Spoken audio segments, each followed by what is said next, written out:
মহাখালীর cancer হাসপাতাল। এই তরুণের নাম ফয়সাল, বয়স 25 বছর। ক্যান্সারে আক্রান্ত হয়ে হাসপাতালে শয্যাশায়ী। ক্যান্সারের কারণে একটি পা কেটে ফেলতে হয়েছে ফয়সালের, তাতেও কাজ হয়নি। ক্যান্সার ছড়িয়ে পড়েছে শরীরে। সুস্থ হবার আশায় চলছে চিকিৎসা। মেমোরিয়াল ওইখানে এসে হাসান মাসুদ পঙ্গু ডাক্তার হাসান মাসুদ সাহেব তার দিয়ে কাটাইছি। তারপরে 3 বছর ভালো ছিলাম। 3 বছর পরে এখন এই জীবাণুটা আবার লাঞ্চে দেখা দিছে। কিন্তু ক্যান্সার থেকে রক্ষা পেতে যে ঔষধ তাকে দেয়া হচ্ছে তাতে কাজের কাজ কতখানি হবে সেটাই এখন বড় প্রশ্ন হয়ে দেখা দিয়েছে। এটা যদি নিম্নমানের হয়, যদি এটা মনে করেন না হয়তো আমার অসুখ বাড়বে ছাড়া কমবে না, তখন তো আমার শরীরের অবনতির দিকে যাবে, আমার মৃত্যু ঘনে আসবে আস্তে আস্তে। এছাড়া তার কোনো পদ্ধতি নেই। চিকিৎসা নিতে এসে একজন রোগী যখন তার জীবন নিয়ে শঙ্কার মধ্যে পড়ে যান, তখন আসলে তাকে সান্ত্বনা দেয়া ছাড়া আর কোনো উপায় থাকে না। অনুসন্ধানের শুরুতেই এমন শঙ্কার কথা বলার পেছনে একটা কারণ আছে। কারণটা হলো ঔষধ।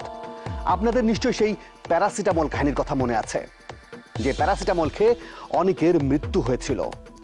সেই আলোচিত ঘটনার প্রেক্ষিতে তৈরি হয়েছিল একটা তদন্ত কমিটি।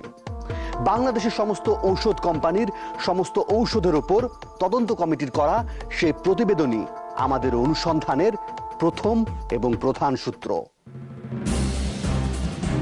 প্রতিবেদনে অনেকগুলো কোম্পানির ওষুধের মান নিয়ে প্রশ্ন তোলা হয়েছে। তার ভিত্তিতে 20টির মতো কোম্পানিকে করা হয়েছে নিষিদ্ধ। তার ভেতর কয়েকটি কোম্পানির ঔষধ সংগ্রহ করার সিদ্ধান্ত নিলাম। ক্রেতা সেজে দোকান থেকে বেশ কিছু নমুনা কেনা হলো। যে 3টি নমুনা নেওয়া হলো তার নাম এভার্ট, স্পার্ক এবং টুডে ফার্মাসিউটিক্যালস।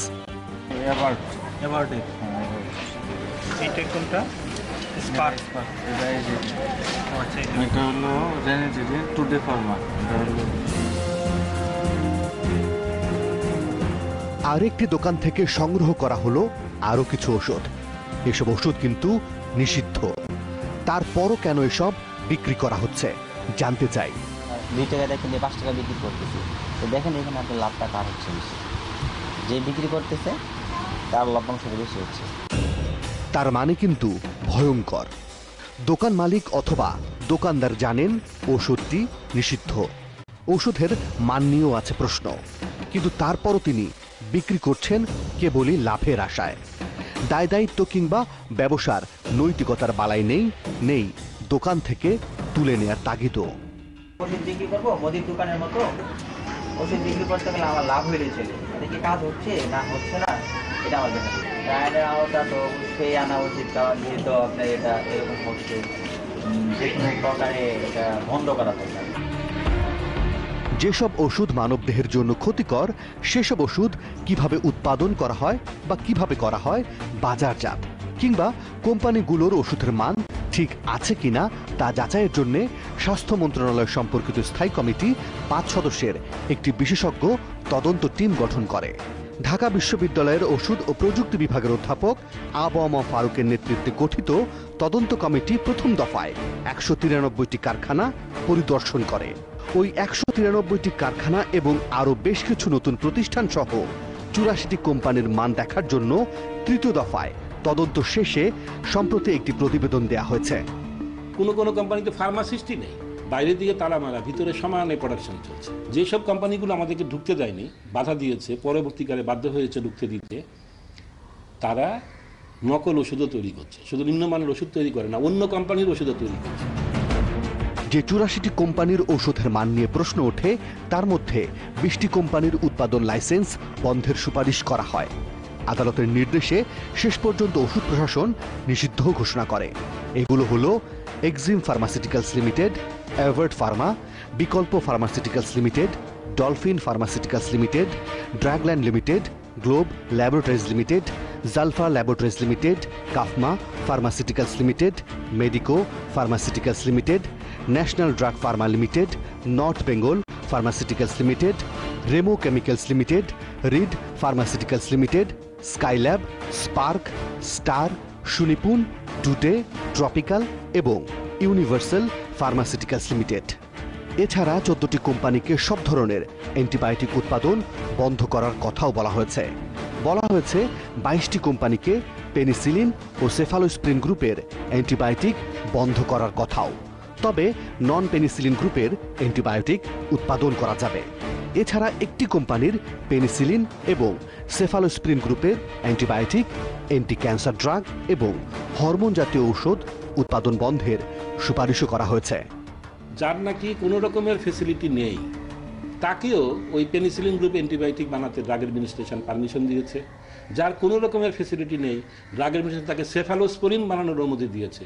ওই যে তিনটি কারখানার কথা বললাম, যেই কোম্পানিটি, তার হরমোন বানানোর ফেসিলিটি নেই, অথচ তাকে হরমোন বানাতে দেওয়া হচ্ছে। যার অ্যান্টি ক্যান্সার ওষুধ বানানোর সুযোগ নেই তাকে অ্যান্টি ক্যান্সার বানানোর ওষুধ। তাহলে দেখা যাচ্ছে যে শুধুমাত্র দায়ী ওই যে কোম্পানি তা না, যারা নাকি অনুমতি দিচ্ছেন, যারা নাকি মনিটরিং করছেন, যাদের পর্যবেক্ষণ করার কথা নিবিড়ভাবে, তারাও কিন্তু ব্যর্থ হয়েছেন এই সম্পূর্ণ কাজগুলো করতে। যে ঔষধের ঝুঁকি আছে, যে ঔষধ খেলে রোগ বৃদ্ধির শঙ্কা থাকে, সেই ঔষধ দিনের পর দিন উৎপাদিত হয়েছে, বাজারজাত হয়েছে, বিক্রি হয়েছে, মানুষও খেয়েছে। মানুষ তখন খেয়েছে না জেনে, কিন্তু এখনকার অবস্থা তো ভিন্ন। এখন এটা নিষিদ্ধ হয়েছে। তাহলে এখনকার অবস্থা কি জানতে চাই, আপনাদের জানাতেও চাই। এভার্ট ফার্মাসিউটিক্যালস ঔষধ কোম্পানির খোঁজে সাভারের ব্যাংক কলোনি এলাকায় টিম 360 ডিগ্রি। গলিপথ পেরিয়ে কিছুক্ষণ যাবার পরই একটি সাইনবোর্ডে চোখ পড়ল। এটি হচ্ছে এভার্ট ফার্মাসিউটিক্যালস, যেটি আমরা খুঁজছিলাম। আমাদের উপস্থিতি টের পেয়ে মূল ফটক খুলতে চাইল না কেউ, বরং ভেতর থেকেই কথা বলতে শুরু করলেন। আপনারা কয়জন আছেন ভিতরে? শ্রমিক কই? তাহলে কি উচ্চ আদালতের নির্দেশ পাবার পরই কারখানাটি বন্ধ করে দেয়া হলো? হয়তোবা তাই। কারখানার পেছনে যেতেই চোখ পড়ল এমন আবর্জনার স্তূপে। পরিবেশও বলছে কারখানাটি বন্ধ, কারণ এমন পরিবেশ থাকলে ঔষধ উৎপাদন করার কথা নয়। আমরা ফিরে যেতে চাইলাম, আর ফেরার পথেই দেখা হলো এই তরুণের সাথে। যেটা জানি আমরা 7 জন ইলেকট্রিশিয়ান, ও আমি আর আমার 2টা ভাই আছে আর 3টা হেল্পার আছে। আমরা এই 7 জন ইলেকট্রিক কাজ করি। তার মানে নিষিদ্ধ হবার পরও ওষুধ উৎপাদন করে চলছে কারখানাটি, আর উৎপাদন হলে তো বাজারজাত করা হচ্ছে। তবে কিছু বলার আগে শক্ত প্রমাণ থাকা জরুরি, আর প্রমাণের জন্য আমরা যেতে চাই ওষুধের দোকানে।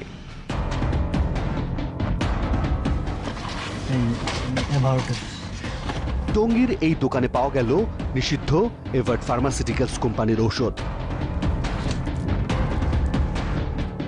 নিষিদ্ধ হবার পরও কিভাবে ওষুধ উৎপাদন করা হচ্ছে সেটা মালিকের মুখ থেকেই শুনতে চাই।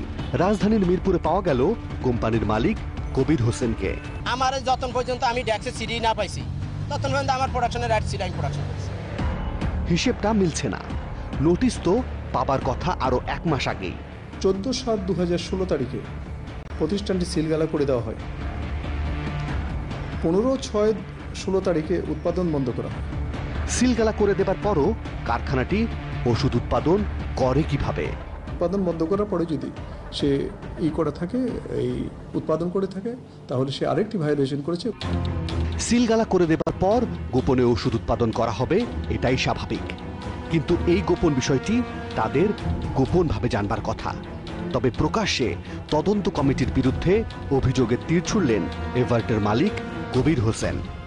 ফারুক স্যার টাকা খাইছে, ফারুক স্যার দলে টাকা খাইছে, এটা সত্য। ধরেন মনে করেন কি কম, সেকেন্ড টাইম আমিও টাকা দিছি, আমার তো খাইছি, আমার তো টাকা খাইছে, 1 লক্ষ টাকা খাইছে। তবে প্রমাণ চাইতেই জবাবটা দিলেন কৌশলে। ঘুষের কোনো বাংলাদেশে প্রমাণ থাকে না। এটা আপনারও আমি ঘুষ দিলেন, যত ক্যামেরা হোক, আমি কত বাজে বিকাশ করে পাঠিয়ে দিলাম, ক্যামেরা আমার ধরতে পারবো। তাই তো ঘুষ দেয়া কিংবা নেয়ার ক্ষেত্রে কেউ সহজে প্রমাণ রাখতে চায় না। কিন্তু এখন পর্যন্ত এভার্টের যে কাণ্ডকীর্তি দেখা গেল, তাতে নিশ্চয়ই নতুন করে প্রমাণের প্রয়োজন পড়ে না যে একটা অপরাধে ঢাকতে গিয়ে এর মালিক আরেকটা অপরাধে জড়িয়ে পড়েছেন। নিষিদ্ধ হবার পরও ওষুধ উৎপাদন করেছেন, বাজারজাত করেছেন, বিক্রি করেছেন, মানুষের জীবন নিয়ে খেলেছেন। এর শাস্তি কি হওয়া উচিত এটা প্রশাসনই ভালো বলতে পারবে।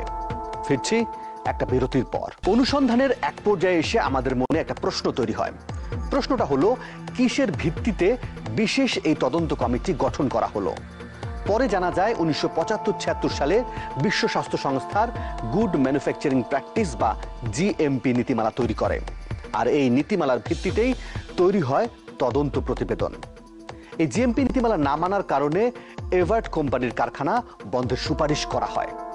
এবার দেখা যাক আরো বেশ কয়েকটি কারখানার দৃশ্য। টিম 360 ডিগ্রির অবস্থান মিরপুরের মণিপুর এলাকায়। আমাদের এবারের টার্গেট বিকল্প ফার্মাসিউটিক্যালস, যেটি এভারের মতো বন্ধ করে দেয়া হয়েছে। ভেতর থেকে একজন বেরিয়ে এলেন। কি অবস্থা আপনাদের কারখানা? মালিক কো? মালিক নাই, করেছে মালিক তো এনে থাকে না, মালিক কি এনে থাকে? কারখানাটি দৃশ্যত বন্ধ থাকলেও এই কোম্পানির ঔষধ কিন্তু ঠিকই পাওয়া গেল। কোম্পানির মালিক হাজী বেলায়েত হোসেনের সাথে যোগাযোগের চেষ্টা করা হলেও তাকে পাওয়া যায়নি। এই মুহূর্তে সংযোগ দেওয়া সম্ভব হচ্ছে না। মিরপুর ছেড়ে টিম 360 ডিগ্রি এবার যাত্রাবাড়িতে।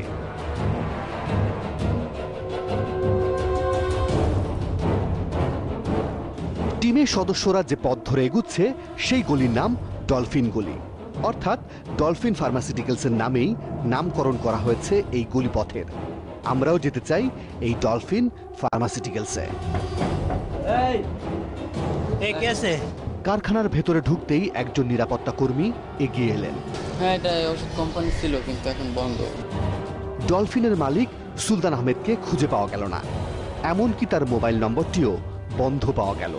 আপনার ডায়ালকৃত নম্বরে সংযোগ প্রদান করা সম্ভব হচ্ছে না। টিম 360 ডিগ্রি এবার রাজধানী ছেড়ে মুন্সিগঞ্জের পাইকপাড়ায়।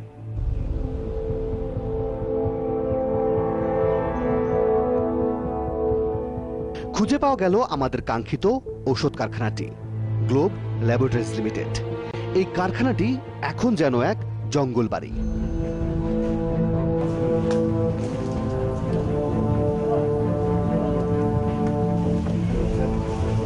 কারখানায় কাউকে পাওয়া যায়নি। সিলগালা করে দেবার পর হয়তো ওষুধ উৎপাদন বন্ধ রেখেছে কারখানাটি। কিন্তু নিষিদ্ধ হবার পরও যখন যেসব কোম্পানির ঔষধ বাজারে পাওয়া যাচ্ছে, তখন আসলে কি করা উচিত? এই প্রশ্নের জবাবটা পরামর্শ আকারে পাওয়া গেল অধ্যাপক আবম ফারুকের কাছ থেকে। দায়িত্ব 1 নম্বর নিতে হবে ড্রাগ অ্যাডমিনিস্ট্রেশনকে, 2 নম্বর নিতে হবে ওষুধ সেই কোম্পানিকে, 3 নম্বর যে বিক্রি করে তাকে, 4 নম্বর যারা এখনো এগুলোকে প্রেসক্রাইব করছেন তাদেরকে। তার মানে একজন কিংবা দুজনকে সতর্ক হলে চলবে না, সচেতন হতে হবে সবাইকেই। তবে একটু বেশি সতর্ক হতে হবে একজন ঔষধ বিক্রেতাকে। তিনি যদি শুধু লাভের আশাই করেন, তাহলে তার বিপরীতে চলে যেতে পারে একজনের জীবন। শুধু অন্ধকার দিকই নয়, উজ্জ্বল দিকও আছে। কারণ অনেক ঔষধ প্রতিষ্ঠানের বিপরীতে হাতে গোনা কয়েকটা প্রতিষ্ঠানের বিরুদ্ধেই অভিযোগটা উঠছে, আর এদের বিরুদ্ধেই কঠোর হতে হবে। স্বাস্থ্য ও পরিবার কল্যাণ মন্ত্রণালয়ের তথ্য বলছে 40 বছর আগেও বাংলাদেশকে 70% ওষুধ আমদানি করতে হতো, আর এখনকার দৃশ্য পুরো উল্টো। দেশের চাহিদা পূরণ করে এখন বিশ্বের 123টি দেশে ওষুধ রপ্তানি করছে বাংলাদেশ। এর মধ্যে এশিয়া মহাদেশে 33টি, আফ্রিকায় 34টি, ইউরোপে 26টি, অস্ট্রেলিয়া মহাদেশে 5টি, দক্ষিণ আমেরিকায় 21টি এবং উত্তর আমেরিকায় 4টি দেশে রপ্তানি করা হচ্ছে কয়েকশো কোটি টাকার ওষুধ। আমরা উন্নত বিশ্ব সহ 123টা দেশে বাংলাদেশের ওষুধ রপ্তানি করছি। এই রপ্তানির পরিমাণ দিনের পর দিন বৃদ্ধি পাচ্ছে। আন্তর্জাতিক ফার্মাসিউটিক্যাল মার্কেট রিসার্চ প্রতিষ্ঠান আইএমএস এর প্রতিবেদনে দেখা গেছে, বাংলাদেশের 240টি কোম্পানির মধ্যে 68% ওষুধ উৎপাদন করে দেশের শীর্ষ 10টি কোম্পানি, আর বাকি 230টি কোম্পানি উৎপাদন করে মাত্র 32% ওষুধ। আমরা 98% ওষুধ নিজেরাই উৎপাদন করি, মাত্র 2% ওষুধ, অর্থাৎ আমাদের বছরে যা ওষুধের প্রয়োজন তার মাত্র 2% আমরা বাইরে থেকে আমদানি করি। তো এবং এটা কিন্তু পৃথিবীর বহু উন্নত দেশেও কিন্তু এই ফিগারটা এত চমৎকার না। গুটি কয়েক প্রতিষ্ঠানের জন্য সম্ভাবনাময়ী এই খাত ধ্বংস হয়ে যেতে পারে না, আর এর জন্য সবার প্রথম এগিয়ে আসতে হবে ঔষধ প্রশাসন অধিদপ্তরকে।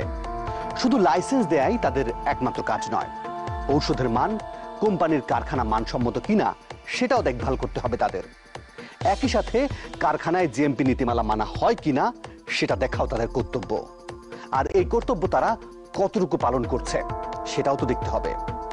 টিম 360 ডিগ্রি আবারও সাভারে। সাভারের রাজাসন এলাকা। মূল রাস্তা থেকে একটি গলি পথে ঢুকলো টিম 360 ডিগ্রি। রাস্তা ধরে সামনে এগুতেই চোখে পড়ল বেনহাম ফার্মাসিউটিক্যালস লিমিটেডের এই কারখানাটি।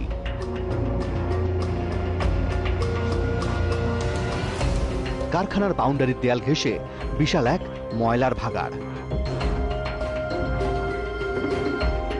এমন পরিবেশে একটি ঔষধ কারখানা কি চলতে পারে?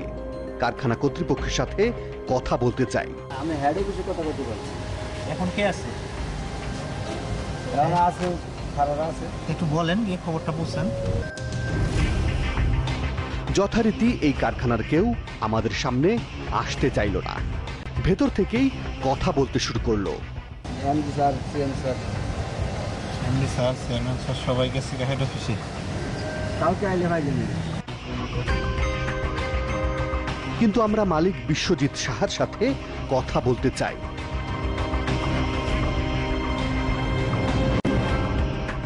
অনেক চেষ্টার পর তাকে খুঁজে পাওয়া গেল জাতীয় প্রেস ক্লাব এলাকায়। ওনারা মনে করতেছেন একই বিল্ডিং এ যদি এটা করা হয় কন্ট্রাডিকশন হইতে পারে, সেই জন্য এটা মানে টুল ম্যানুফ্যাকচারিং এর জন্য আহ্বান করছে। ক্যামেরার সামনে কথা বলার জন্য প্রস্তুত হলেন তিনি, কিন্তু আমাদের প্রশ্ন শুনে তার মাথায় যেন আকাশ ভেঙে পড়ল। সরি, এইখানে আমি আর এর সব মূল কথা হয়ে গেছে। আপনি যা আরেকটা কোশ্চেন লাগবে। আপনি বলেন কোন কথাটা আপনি বলেন। আমি সেটা বলতে চাচ্ছি যে আপনার ওই যে আমরা যে দৃশ্যটা দেখলাম, আপনার কারখানা অনেক বড় কারখানা, কিন্তু পাশাপাশি দেখলাম অনেকগুলো ময়লা আবর্জনার স্তূপ। এটা আপনি ইয়ে করবেন। এমন পরিবেশ দেখে যাদের ব্যবস্থা নেবার কথা, এবার সেই ওষুধ প্রশাসন অধিদপ্তরে টিম 360 ডিগ্রি। আসলে এটা উৎপাদনে আছে কিনা, নাকি ইতিমধ্যে বন্ধ করে দেওয়া হয়েছে, নাকি সিলিকালা অবস্থায় আছে, কি হয় এরকম যদি স্পেসিফিকলি আপনি আমাকে একটু জানান, তাহলে আমরা টিম পাঠিয়ে দিই। হ্যাঁ, টিম পাঠিয়ে দিয়ে আমরা ব্যবস্থা নিয়ে নেব। প্রয়োজনীয় ব্যবস্থা নেবার আশ্বাস দিলেন এই কর্মকর্তা। কিন্তু প্রশ্ন হচ্ছে, ওষুধ কোম্পানির এমন পরিবেশে ওষুধ উৎপাদন করা যায় কিনা? ময়লার বাগান বা আশেপাশের জায়গা যদি অপরিচ্ছন্ন হয় কখনোই নীতিমালার ভিতরে পড়ে না। কারণ হচ্ছে ফার্মাসিউটিক্যাল ইন্ডাস্ট্রির জন্য তার চারিপাশটাও পরিষ্কার পরিচ্ছন্ন থাকতে হবে, এইটাই নীতিমালা, এইটাই নিয়ম। আমাদের প্রশ্ন হলো, এমন অভিযোগ পাবার পরও ঔষধ কোম্পানিগুলোকে ছেড়ে দেয়া কোনো নিয়মের মধ্যে পড়ে কিনা? আসলে এখন পর্যন্ত এমন মানুষ খুঁজে পাওয়া মুশকিল যিনি নিজ দায়িত্বে ঔষধ প্রশাসন অধিদপ্তরে এসে অভিযোগ জানিয়ে যাবেন। আসলে অভিযোগ পাওয়াই নয়, এসব অভিযোগ তুলে আনাও কিন্তু ঔষধ প্রশাসন অধিদপ্তরের দায়িত্বের মধ্যে পড়ে। ফিরছি আরো একটা বিরতির পর। অনুষ্ঠানের শুরুতে একজন তরুণের সাথে আপনাদের পরিচয় করিয়ে দিয়েছিলাম, তাকে নিশ্চয়ই এখনো ভুলে যাননি। ফয়সাল নামের সেই তরুণ হাসপাতালের বিছানায় মৃত্যুর সঙ্গে পাঞ্জা লড়ছেন। আমরা আবারও তার কাছে ফিরে যেতে চাই, দেখতে চাই, জানতে চাই ফয়সালকে কোন কোম্পানির ঔষধ প্রেসক্রাইব করা হয়েছে, আর সেই ঔষধ আদৌ ফয়সালের কোনো কাজে আসছে কিনা। ফয়সালকে যেসব ওষুধ দেয়া হয় তার একটি হচ্ছে ইপোসাইট। এটি একটি অ্যান্টি ক্যান্সার ঔষধ। উৎপাদনকারী প্রতিষ্ঠানের নাম টেকনোড্রাগস। অথচ তদন্তকারী কমিটির প্রতিবেদনের তথ্য বলছে, জিএমপি নীতিমালা না মানায় এই কোম্পানিকে 3 ধরনের ওষুধ উৎপাদনের অনুমতি বাতিল করার সুপারিশ করা হয়। এর মধ্যে অ্যান্টি ক্যান্সার ড্রাগও আছে। তার মানে ফয়সাল যে ইপোসাইড ওষুধটি নিচ্ছেন সেটিও নিষিদ্ধের তালিকায়। ফয়সাল কি জানেন এই তথ্য? আমাদের ডাক্তার লেখা দিতেছে, আমরা তো আনতেছি। তদন্ত প্রতিবেদন দেখে উল্টো প্রশ্ন ছুড়ে দিলেন আমাদের দিকে। কোম্পানিটা কি কোম্পানি? আসলেই তো, ফয়সাল এখন কি করবেন? নিজের জীবনের ঝুঁকি নিয়ে কথা বলতে দ্বিধা করলেন না বিছানায় শুয়ে থাকা এই তরুণ। তো ব্যথার জন্য যদি এইসব ওষুধ থাকে তো ওষুধটা তো একবারই নিম্নমানের, তো এটা দিলে তো আমার ব্যথা কম বাড়বো ছাড়া কমবো না। সব শেষে তিনি ওষুধটা ফেরত দিতে চাইলেন, কারণ এটা যেহেতু ভালো না, কোনো কাজে দেয় না, আমি ওষুধ নিব কেন? পাশে থাকা এই মহিলা সেবিকার কাছে আমরা প্রতিবেদনের কাগজ দেখিয়ে ওষুধ সম্পর্কে জানতে চাই। এটা টেকনোরি, আমাদের এখানে টেকনোরিটা কি সাপ্লাই আছে, তো আমাদের যা অর্ডারটাই আমরা ফলো করি। এবার তিনি আমাদেরকে টেকনো ড্রাগসের আরেকটি ওষুধ দেখালেন। এটাই স্যার মেন ওষুধ। পাশে থাকা এই রোগীর নাম মোমেন, তিনিও ক্যান্সারের রোগী, তাকেও একই ওষুধ দেওয়া হয়েছে। এখানে ভর্তি হয়ে আসে, 21 দিন পর আসে, কেমো দিয়ে যায়। আমরা আবারও মহিলা সেবিকার সাথে কথা বললাম। ডাক্তাররা যে অর্ডার দেয় আমরা ওই অনুযায়ী কাজ করি, যে মিলিগ্রাম লিখবে, যে কদিন নিতে বলবে আমার ঠিক ওইটাই দিব, আমার ফাইল অর্ডার ছাড়া কাজ করি না। তার মানে চিকিৎসক লিখেন বলেই সেবিকা ওষুধ সেবন করতে দেন। আমরা সেই চিকিৎসকের সামনে হাজির হলাম যিনি টেকনো ড্রাগসের ওষুধ প্রেসক্রাইব করে দিয়েছেন, কিন্তু ক্যামেরার সামনে আনুষ্ঠানিকভাবে কোনো কথা বলতে রাজি হলেন না তিনি।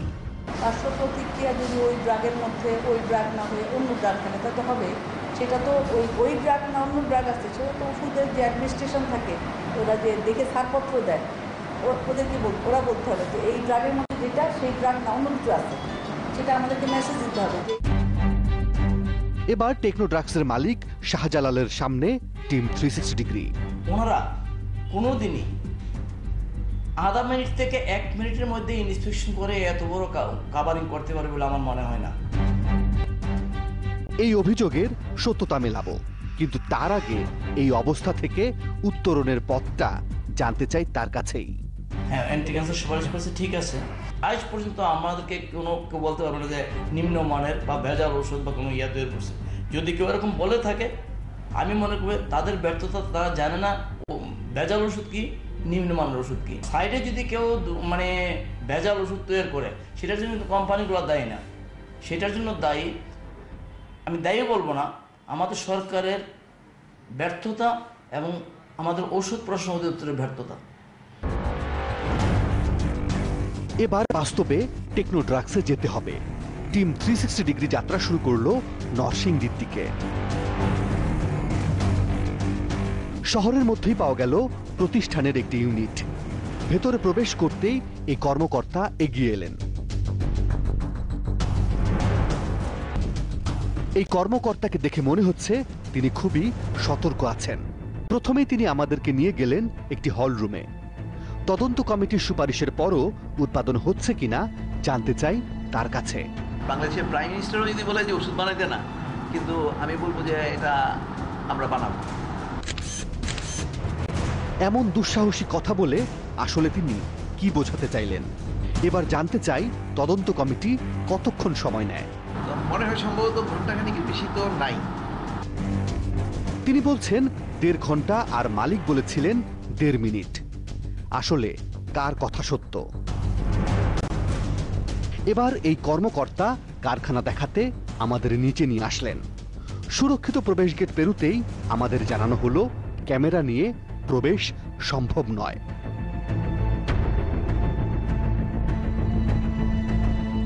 সবশেষে এই কর্মকর্তা আমাদেরকে প্রতিষ্ঠানের ছাদে নিয়ে গেলেন।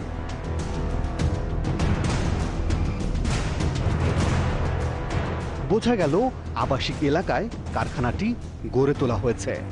চোখে পড়ল ময়লা আবর্জনার স্তূপ। তার মানে তদন্ত কমিটি যে তথ্য উপস্থাপন করেছে সেটিও সত্য। এমন পরিবেশে ওষুধ উৎপাদন করলে সেটি খেলে কি ধরনের সমস্যা হতে পারে সে বিষয়ে কথা বলতে চাই এই চিকিৎসকের সাথে। এইসব মানসম্মত না এরকম কোম্পানির ওষুধ যদি আমরা খেয়ে থাকি, আমার তো অসুখ আমার সারার সম্ভাবনা নাই, উপরন্তু আমি আরো ঝুঁকিতে পড়ার সম্ভাবনা আছে।